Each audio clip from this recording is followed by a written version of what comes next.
Watlu alaihim naba'a ibnai Adama id qarraba qurbanan fatuqbila min ahadihima wa lam yutaqabbal minal akhar.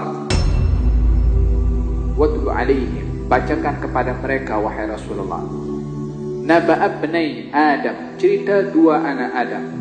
Id qarraba, ketika keduanya itu mengedepankan qurbah, mendekatkan untuk Allah Subhanahu wa taala qurbanan, yakni satu amalan taat.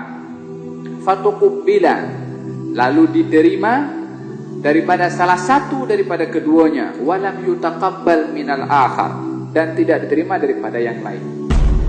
Kedua-duanya beramal, kedua-duanya melakukan ketaatan, tapi qabul adalah hal yang lain. Yang satu diterima kata Allah, yang satu lagi tak diterima.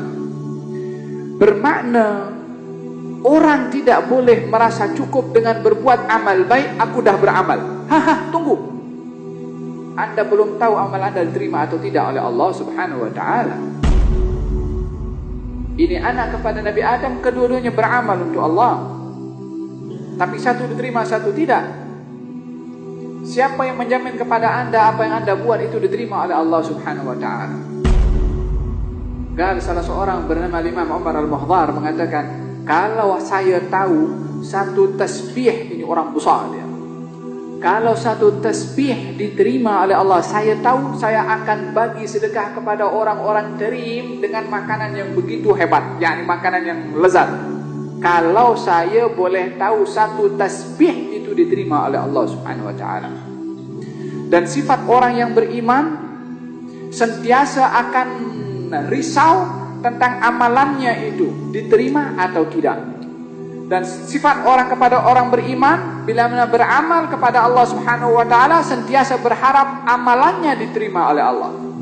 Risau antara diterima atau tidak dan berharap untuk diterima amalannya. Tapi zaman kita sekarang, kalau orang dah salat, Assalamualaikum warahmatullahi wabarakatuh, Assalamualaikum warahmatullahi wabarakatuh, terus cabut. Sabar dulu. Orang yang lebih baik daripada Anda, Nabi, Rasul, Ulul Azmi, digelari dengan Abul Anbiya, bapa kepada para Nabi, digelari juga dengan Khalilur Rahman, yaitu Nabi Ibrahim, disuruh oleh Allah Subhanahu wa taala bangun Ka'bah. Dah selesai bangun Ka'bah, dia kata, Rabbana taqabbal minna innaka antas samiul alim wa tub alaina innaka antat tawwabur rahim. Ya Allah, terima amal kami ini. Ini siapa? Nabi Ibrahim. Yang suruh bangun Allah Subhanahu wa taala kepada Ka'bah. Sudah dibangun pun minta, Rabbana taqabbal minna, ya Allah terima amalan kami ini.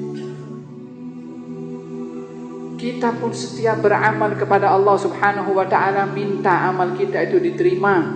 Karena bukan amalan Anda menjadi penjamin Allah akan terima amal Anda. Itu hak Allah Subhanahu wa taala dan Anda tidak tahu amal Anda diterima atau tidak. Habil dan Qabil sama-sama mengedepankan satu sedekah, yakni berbuat taat kepada Allah Subhanahu wa taala. Fatuqbila min ahadihima wa lam yutaqabbal minal akhar.